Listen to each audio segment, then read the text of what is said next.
What is up, down and sideways, you beautiful individuals? It is another epi of League Unlock. Eric and Mark here with you fine folks for some marquee LCK matchups, at least marquee teams. Maybe not the matchups themselves, but the bigger storyline coming into the day was, of course, the lineup for T1. All the off-season drama of Joe Marsh saying, stick Guma back into that starting lineup. We need him in there.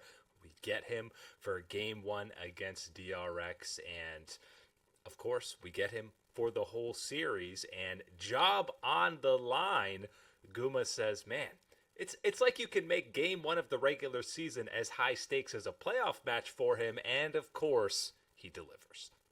Yep, job on the line. He says, dial up number 4. Give me the gin. Let's go. Deathless performance, not just in game 1, but in game 2 as well. Gumayusi smashing it T1 in full control of this series against DRX. Man, what a story this is going to be to follow through the rest of this season when you get this as the first installment, the first delivery here in this saga of T1 and the starting AD carry, whether it's going to stay as Gumayusi when smashed, because it's a when, not an if type of situation. It feels like with T1 when he gets his opportunity to get some starts in this split. Pretty healthy start for Gumayusi in this one to put down a very clean, very strong, very vintage performance from him with T1 in this win over DRX. Yeah, and I think people aren't looking at this as a positive enough angle to have two, not just starting caliber AD carries, but upper echelon within the LCK starting level AD carries that you can jump in between, or again, who knows really what the champion pool differences are. I think both these guys can play pretty much any champion in the game. But yeah, Guma looked like he was a man on a mission, played pretty much impeccably throughout both of these games.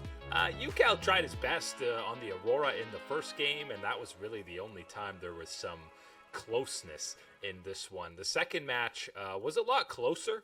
It was pretty much dead even Gold State until classic T1 fashion, they win a single team fight, and the previously mentioned Gumayusi does 9,000 damage in a single team fight with a completely whiffed misfortune ulti. That's the more impressive part of it. You have every once in a while, you can have one of those ones come through, but when you're playing as clean, as good as Gumayusi was throughout the entirety of this series, it almost doesn't matter at that point, because as we laid out, 9,000 damage even with the misfortune coming through in this team fight.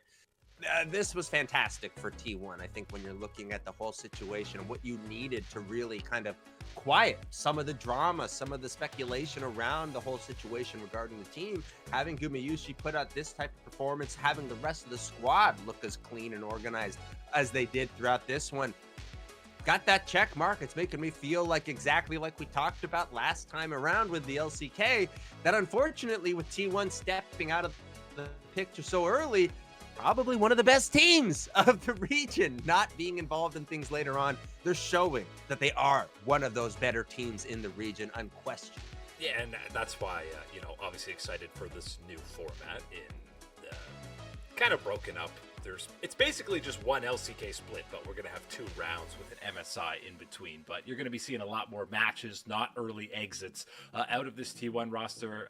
I'm just very curious how the substitutions come in going forward. Is it going to be purely what I hope, based a lot on scrims? Who's playing well? Who's performed well? I don't even know if they're splitting time in scrims. There's a lot of information we don't have. But the standard is going to be a little bit ridiculous. Like, unironically, Guma dies, he's subbed out. It's not going to be that extreme. But is it as simple as maybe one of them has an off day and then all of a sudden Smash is getting subbed in quickly? It's going to be interesting to see how long that leash is, right? How much leeway is going to be in either one of these performances, how, itchy on the trigger finger the coaching staff is to make one of these type of swaps, week to week type of thing. Going to be interesting to see how that is for T1. But I think one of the angles that has kind of gotten lost in the shuffle, in the drama of this whole situation for T1 is realizing that one of the paths here possible is that it is that improvement. It is that this is a healthy competition. Not every situation, competition, job on the line in a professional situation simply comes down to win or lose, negative, pro, all these things. Sometimes it's a situation where that competition, that battle, rivalry between the two for that opportunity, for that starting spot, gets them to improve faster, makes them sharper tools at the end of the day. And I think that's what you're going to see with T1, because right out of the gate, that is one of the best performances and one of the cleanest performances that you will ever see from an ADC dished out from Mr. Gumayusi today. Yeah, and I think that comes down to the personalities of both of these AD carries, right? And as Smash, the guy getting promoted, obviously the opportunity incredible, was so thankful and excited about it. You're coming into a team that's the two-time defending world champions with the same AD carry. There's no way you could come in with the mentality that obviously I should be the starter.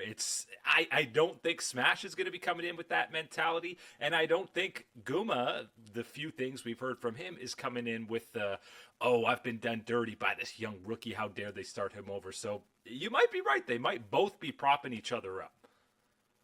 Given the way that I've seen from this performance of Gumayusi to start the year, that's the one that I'm willing to bet that's how it's going to seem to be, that he is extra driven, extra pushed in his performance and how he has to focus on the stage. And then on the flip side, Smash getting to see that example laid out for him on Gumayusi and what he's done. Now that he's already had a little bit of that taste of that LCK main stage, he gets to see how someone, a true professional, a true world champion like Gumayusi, steps into the spotlight. I think things are okay, despite what seemed to be some turbulent waters for T1, all eased up with a victory against DRX. And poor Teddy, the guy who has to suffer the wrath of Guma yet again, going back a few years. First he steals his spot, and then he steals his sunlight in the first week. And Teddy was okay throughout this series, I think, fine. Individually. This was really not against anything with DRX and doesn't really, put any water on their situation. This was more so about seeing that validation of T1, the T1 that we thought we were missing throughout that later parts of the LCK Cup. And now we are so thankful we've got back out on Summoner's Rift. First matchup of the day was Hanwha Life trying to bounce back from a somewhat embarrassing beatdown at the hands of Gen G, matching up against KT Rolster, who were making their debut. And, I mean, this series was anything but clean, but that's sometimes the case with a squad that has Zeus, has Zeka on the squad, and, Viper got out to a quick start in this series that was never really anything that KT could come back from, but we have... No player has been in ELO hell more often than BDD. And case in point was the second game. One of the best Tristana mid performances we've had the last 2 years even, I'll say. Man, I'm telling you, if you've got an answer of a guy who's been stuck in ELO hell more so on a professional team than BDD, I'd love to hear it in the comments. Please let us know, because man, oh man, this has been painful to see for him in his individual career. And it's one of those ones where we'll dive into the games, talk about the flow of it, all these things, little bits here and there. But I'm going to get down to the business. And the business here is Docdom does not have any business being the starting ADC for this KT Rolster team. And I don't mean that to be overly harsh, negative, all these things on an individual type of thing. But I can tell you, clearly seeing the gap between him and unfortunately, on the other side, it is an example that of the extreme with Viper on the other side for Hanwha Life and the way that he plays. But that gap is so big and such a disadvantage on the side where it doesn't matter what's going on with Perfect and his development. It doesn't matter how Cuz is pathing in the jungle and his choices. It doesn't matter that BDD can drop a Tristana game like he does in game 2, because you got to follow it up with game 3. And here's Docdom not getting the job done individually. It's not something I like to do, to go in on an individual player like this, but I think it is so clear with KT Rolster, and it is made even worse when we realize they opted into this in this split. This is truly unthinkable. Yeah, sometimes you would have leeway for having Docdom on this roster like this, but when you did have one of the most promising rookies in that AD carry spot in hype, and you opt into Doctom, a guy who's been on a downward trajectory the last couple of years for his career, and you kind of feel like you've seen the ceiling that he can reach in his career. It absolutely makes no sense, and the juxtaposition of talking about this after we were just talking about Smash and Guma, KT's just... Joe Marsh ain't picking up the phone. KT's saying, can we get one of them? Either one.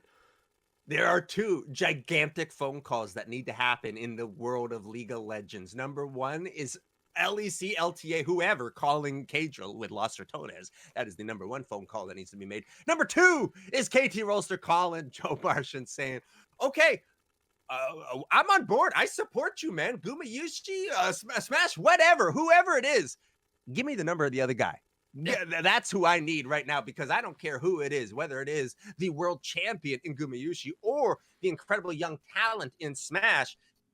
Something needs to change in that bottom lane position, and you better be doing it as soon as possible, because you're wasting talent like BDD and his years of professional playing with a performance and with a roster like this at this point. But truthfully, if I'm either Smash or Guma and something like that happens, I'm going... Oh, 6-man isn't so bad on this squad. I'd rather be staying as the 6th man on this T1 roster than going to that KT roster. At least for 2025, that's how I would put it out. Maybe 2026, you open yourself up to that conversation. But right now, joining into what is the dysfunction of this KT team, the way it has been, compared to sticking on through this project with T1, on both sides of the coin, as the world champion in Gumayusi and as this young prospect in Smash, I think you'd like to stay with T1.